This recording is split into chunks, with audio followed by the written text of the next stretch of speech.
Today we talk about how to use Venmo at Walmart in-store.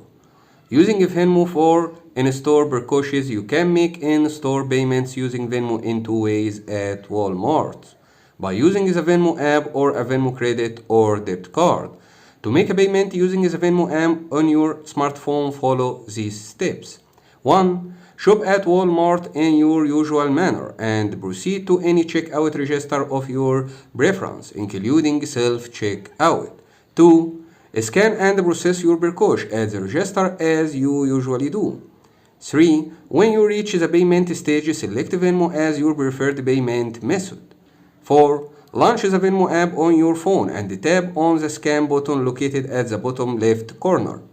5. You should see a QR code displayed on the checkout screen at Walmart.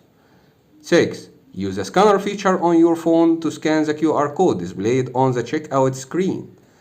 If your payment is approved, your transaction will be proceed and you may receive a receipt for your purchase if you opt for one. To make a payment with a Venmo credit or debit card, follow the regular checkout process as you would with any other card. If you are using a debit card, you will have the option to receive a cashback, which lets you withdraw fundamental from your Venmo account at the time of purchase.